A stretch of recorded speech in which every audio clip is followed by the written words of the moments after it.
And we are here at the EarthX TV stage at EarthX 2025. And among the wonderful guests that we have brought before you today, I'm really excited about this guy because we have something in common. We're both artists, and this man has made a powerful transition in his career that I'm going to let him tell you about. But everybody put your hands together for Mr. Jeremy McKane.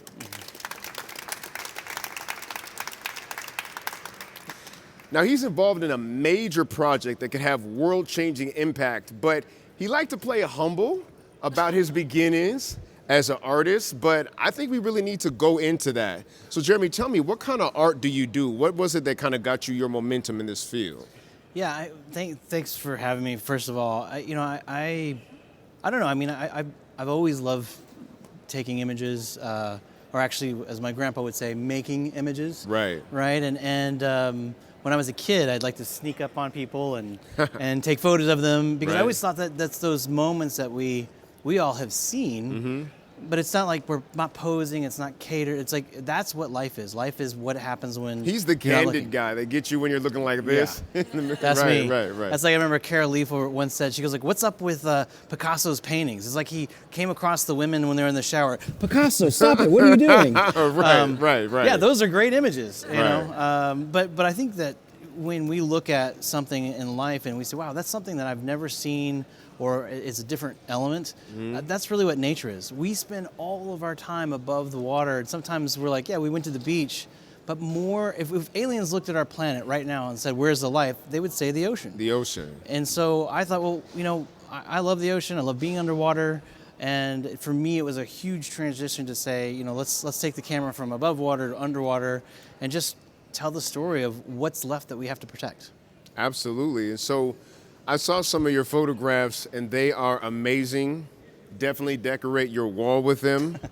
And I mean, they have such rich color and they're so full of life. Tell me, how did you get your momentum started as an underwater photographer, and kind of where's that leading you? Yeah, so originally I had kind of did a lot of, it doesn't even make sense really if you think about it, but I did aerial photography and I got into just doing things just for me, which I was wanting to photograph on just basically landscapes. And then somebody had invited me to do a fashion shoot, and my mom was in fashion. She worked for Estee Lauder, Karl Lagerfeld. I can tell, man, because you're real smooth right now.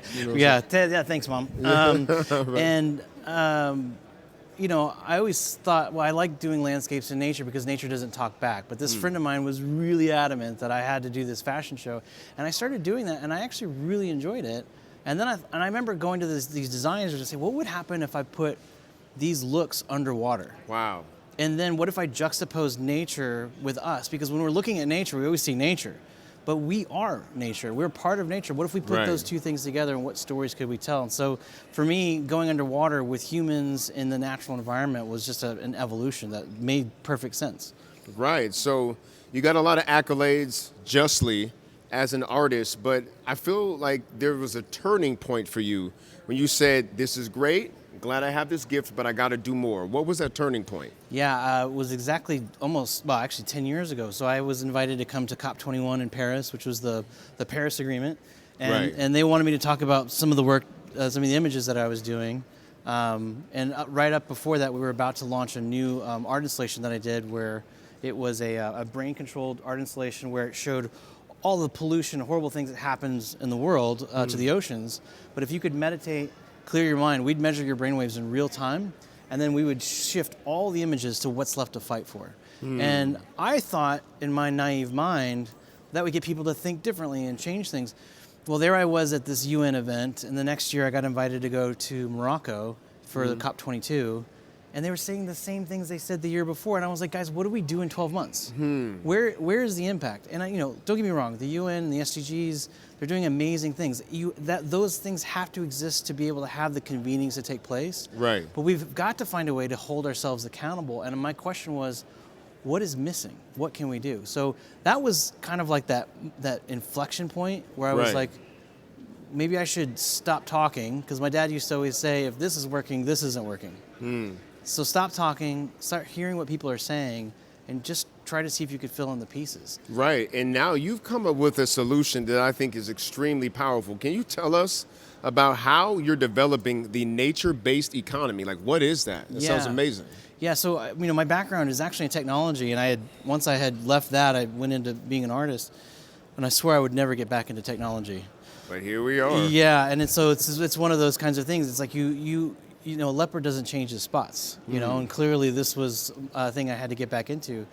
I started listening to what people were wanting to do. They wanted to have a way to kind of collectively bring ocean data to a platform, but there was tons of data already. Right. And early on, I thought, well, I could use different types of algorithms in artificial intelligence that were written in the 1940s to start to create scenarios. Like the one-class support vector machine is a really good example, where we have two correlative data sets with a support vector, and anytime those data points go in that middle section, those are anomalies. And if you can address those anomalies, you can prevent the next major catastrophe. But that's just all the science. Right. You asked the question, what is a nature-based economy? Well, a nature-based economy is an economy on the protection of the ecosystem versus the extraction of its resources. So if we have this data, it's almost like a Fitbit for the ocean. Like, we're really understanding what's happening as a holistic system. Fitbit for the ocean. That's a big Fitbit. Because why would you? So if you had something wrong with your body, and let's say your elbow hurt, why would you go to the foot doctor? Good question. Maybe there's some rash, and you should go talk to an internist to look at the whole body to really understand what's going on. Wow. We can't solve major global problems if we're looking at things in silos. We need to look at the whole system. But that's so much data, humans can't do that. So that's why we built the Ocean Currency Network, which is my company. The Ocean Currency Network. How do you create an economy that's protective and not extractive? And I'm just curious, because that's something that I thought was a major thing that a hurdle we needed to overcome. Yeah. So what does that look like in real time? Yeah, so let's break it down. So this is the work, I should preface, of my partner Ralph Shami, who was the assistant director of the International Monetary Fund for the last 25 years. Wow. Okay. And the way that he would describe it is, let's imagine you have a warehouse, and in that warehouse you have employees, and they build widgets, and you sell the widgets, right? Yeah. The widgets are what we call ecosystem service, right? So that would be, let's think of our seagrass, our mangroves, our salt marshes. They're sequestering carbon. The seagrass is actually creating oxygen. Every second breath of air that we're breathing right now is coming from the ocean. What happens if all of those ecosystem services collapse? Well, the short answer is we'll die. We will die. But not immediately, because Wow. we're pretty smart, and we'll probably make synthetic systems that cost trillions and trillions of dollars. And that's when it clicked. When Ralph was telling me that, I was like, wait a second. If we're going to build something that's going to cost trillions upon trillions, that means that Mother Nature shows up every day for work. She gives us everything we need, and we're not paying her. Wow. So what we need to do is put nature on the balance sheet. Wow. And so we look at nature as an asset class, and we see what seagrass does. Seagrass sequesters carbon. For every 1 square hectare of healthy seagrass, it supports 80,000 fish.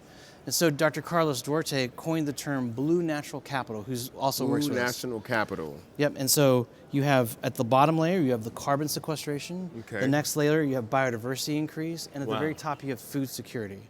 It's Wow. that holistic system that creates what we call a nature-based economy. Wow. Give it up for that. That's an amazing tool. So is there a specific ecosystem that you work with? How can I participate? Like, where can I find the nature-based economy? Can I buy a coin or something like that? What's going on? Right. So in the very beginning, you have to be able to determine what's there. Right. So what we've done is we've used a lot of tools that are already out there, hyperspectral, satellite-based data, buoys that are in the water. They're looking at water column to see, hey, is the water healthy? Is it conducive to an increase of biodiversity? Right. All of those things come into a play.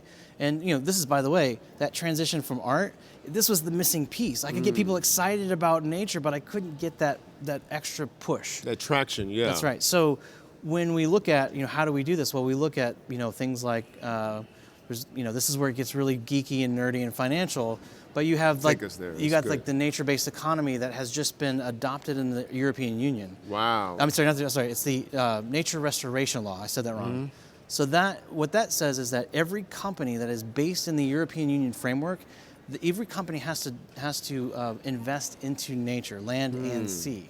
making this no longer a voluntary carbon market.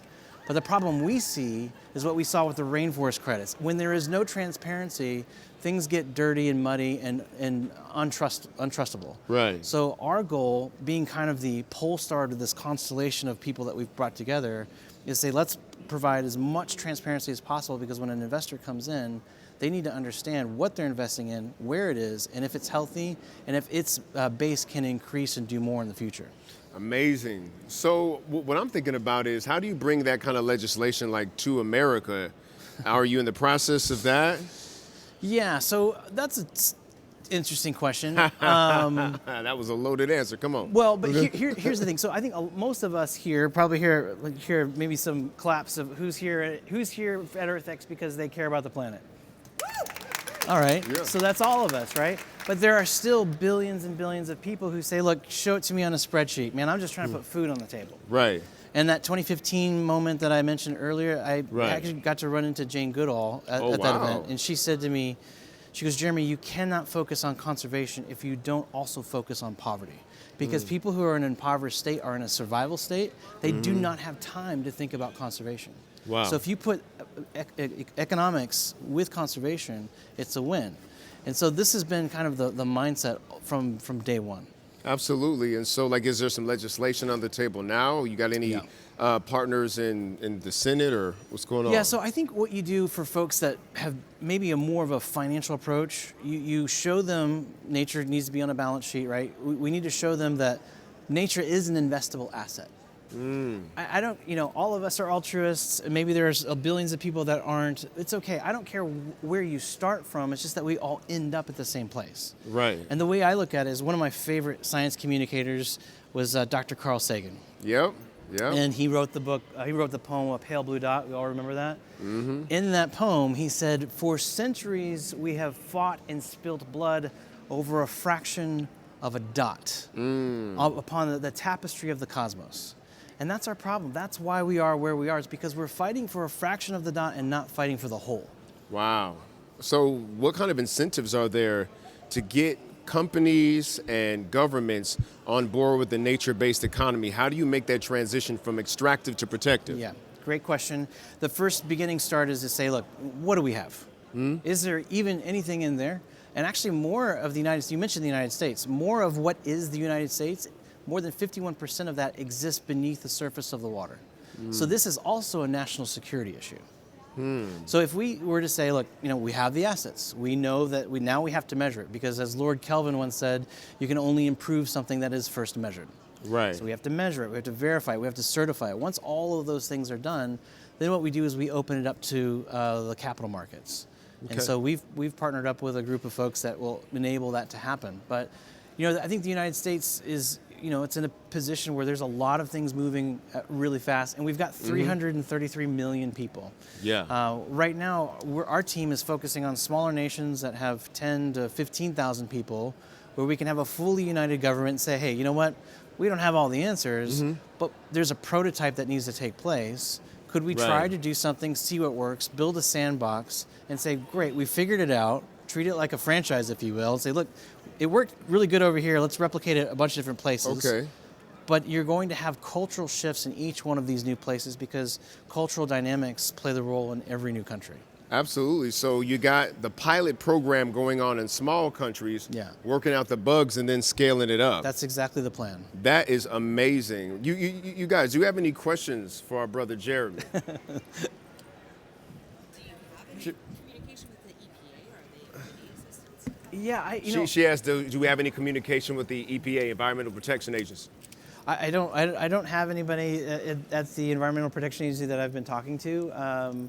But I holistically open the door and say, anybody who wants to talk about this stuff, regardless of, what line of the sand you stand on, that's a David Bowie reference. Right.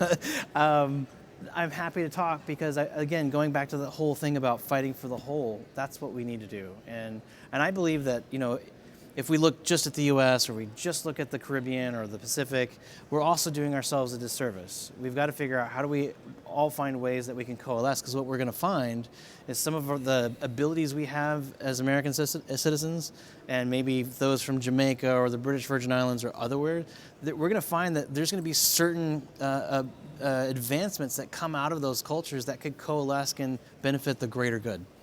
Amazing. Okay, guys, this is good stuff. I see your hand. I just think it would be impactful if we could see some of your artwork. Oh, yes. I wanted to get it shown too. Yeah, where she looked at on her phone. Yeah. So if you could tell us where to look. Oh, for sure, for sure. So at the moment, everything is up. If you guys are familiar with Saatchi art, it's Saatchi art. It's S-A. Oh, I can never. I'm dyslexic, so. Oh, It's okay. beautiful. Oh, thank you. So SaatchiArt.com/McKane, and I have a bunch of stuff in there. Yeah. Right. Yeah. Isn't it stunning? Isn't it stunning? Like, it is breathtaking. Thank Put that you. right in your living room. Guys, this is something that combines a force that we understand, the economy, versus a force that like we only know like 10% about, which is specifically the oceans and nature. And we're putting them together saying these things have to combine because, frankly, without a functioning ecosystem, there is no economy. Yeah. And getting folks to understand that has become this man's life mission, and we appreciate you for it. Hey, thank Jeremy you. McKane. Thank you, sir. This man a round of applause. Thank you very much. Absolutely. Yeah. This has been EarthX TV. We'll be back after this.